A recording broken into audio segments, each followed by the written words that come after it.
Brothers and sisters, good morning. Welcome to Morning Power Boost. सशक्त मन से करें हम समृद्ध जीवन।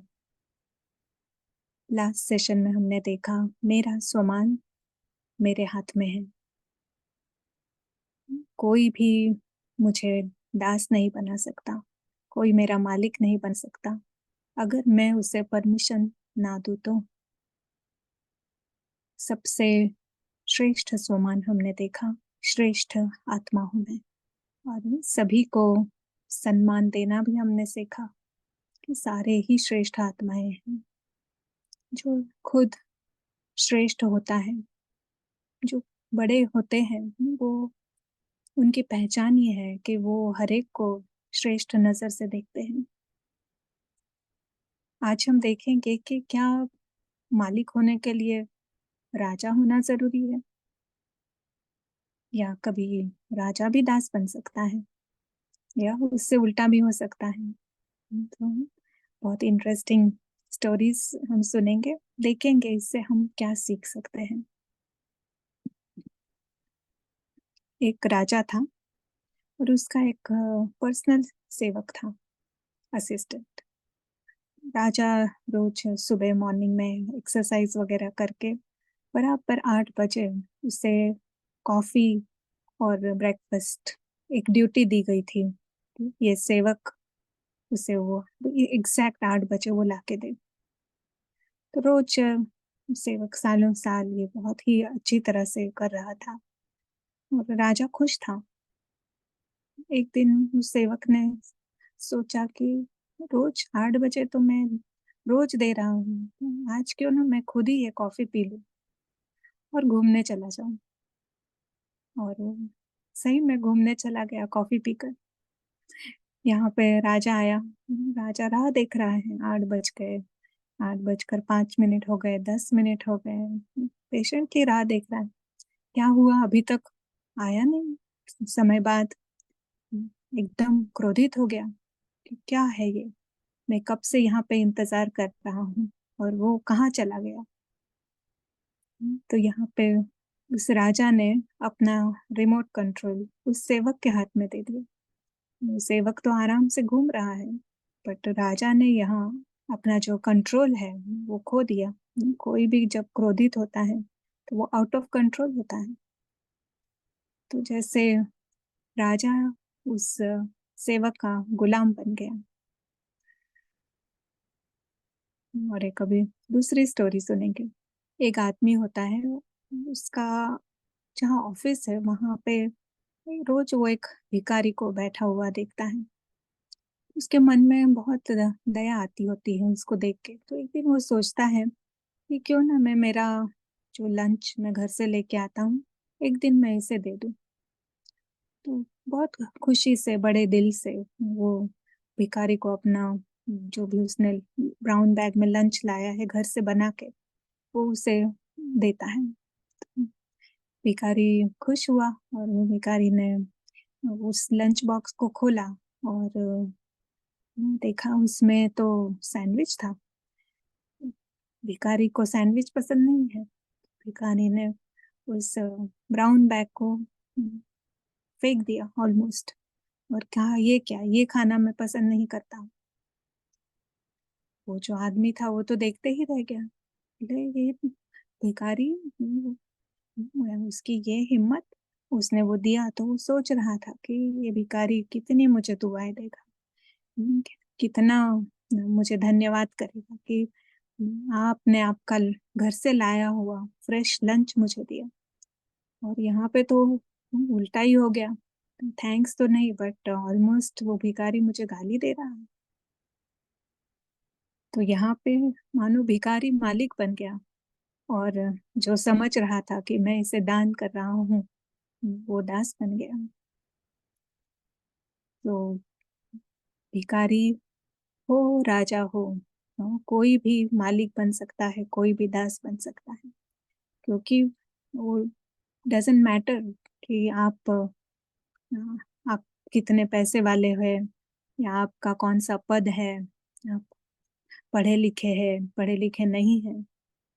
अगर आपने आपका रिमोट कंट्रोल किसी और को दे दिया है, अगर वो बटन दबाते हैं और आप आपकी शांति और खुशी होते हैं, यानी आप उसके गुलाम हैं, तो ये कितनी अच्छी बात है। कोई भी मालिक बन सकता है और उसके लिए सिर्फ एक समझ की ज़रूरत है। अगर मुझे समझ आ गई है, अगर मैं अपने आप को जान चुकी हूँ कि मैं श्रेष्ठ आत्मा हूँ, मेरी शांति, मेरी खुशी किसी के भी हाथ में नहीं है। मेरी खुशी, मेरी शांति मेरे ही हाथ में है। एक और कहानी, आज का कहानी सेशन। एक रानी होती है और उसका हार कहीं गुम हो गया। तो रानी ढूँढ रही है, हार मिल नहीं रहा है। तो उसके सेवकों को भी के कहती है कि मेरा हार ढूँढ के लाओ। बहुत ही मूल्यवान हार था और वो उसका बहुत फ़ेवरेट हार था। ढूँढ रहे हैं सभी, वो कहाँ-कहाँ, जहाँ-जहाँ रानी गई थी सुबह से लेकर, वहाँ-वहाँ जाकर सारे सेवक ढूँढ रहे हैं, पर किसी को भी हार नहीं मिल रहा है। और रानी फिर आईने के सामने खड़ी हुई, तो आईने में देखा तो उसका हार उसके गले में ही था। तो ये कहानी हमें कह रही है कि ये जो शांति और ये जो खुशी, या प्रेम, जो भी आत्मा को चाहिए, वो आत्मा के पास ही है। हमें कहीं पे भी दूर भागने की ज़रूरत नहीं है, कहीं भी और ढूँढने की ज़रूरत नहीं है। जितना हम उसे बाहर ढूँढेंगे, उतना उससे दूर चले जाएँगे।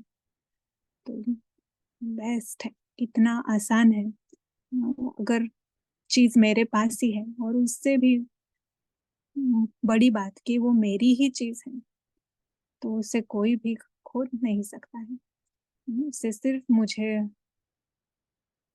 एक्नॉलेज करने की ज़रूरत है, उसे सिर्फ़ मुझे मानने की ज़रूरत है।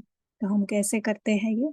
बार-बार अपने आप को याद दिलानी है, क्योंकि अब तक आपने समझा ही होगा कि भले ही ये सारी चीज़ें मेरे पास है, बट मैं बार-बार भूल जाती हूँ। तो जो भूलता है, उसे क्या करना पड़ेगा? उसे सिर्फ़ याद दिलानी है। वो कौन करेगा? मैं खुद ही करूँगी। तो अपने आप को याद दिलाना है बार-बार,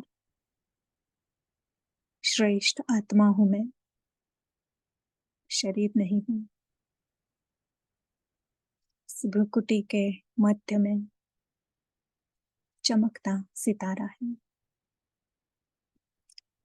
इन आँखों से देखता है, कानों से सुनता है, मन बुद्धि से सोचता है, अनुभव करता है, निर्णय करता है। श्रेष्ठ आत्मा मालिक है, जो स्वयं पे राज्य करता है, वो सभी पे राज्य कर सकता है। कभी किसी का गुलाम, कभी किसी का दास नहीं हो सकता। वो मालिक है, मालिक के पास ऐसा धन है कि जो चोर नहीं लूट सकते, आग जला नहीं सकती, पानी उसे डुबो नहीं सकता। उसका धन उसके पास हमेशा सुरक्षित रहता है, परंतु केवल ठीक से देख नहीं पाने के कारण उसे वो दिखाई नहीं दे रहा है। उसका वो उपयोग नहीं कर पा रहा है। जब आत्मा जागती है, तो वो सारा स्पष्ट देखती है। उसे समझ आ गया है कि ये मेहमान बहुत शक्तिशाली है, बहुत मूल्यवान चीज़ें उसके पास हैं। सबसे मूल्यवान चीज़ उसके गुण, शांति, प्रेम, खुशी, संतुष्टता हर समय उसके साथ है।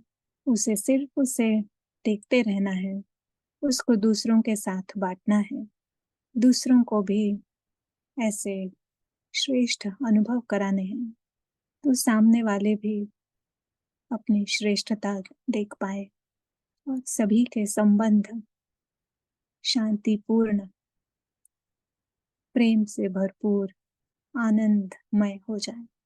श्रेष्ठ आत्मा हूँ मैं, शांत स्वरूप है, प्रेम स्वरूप है।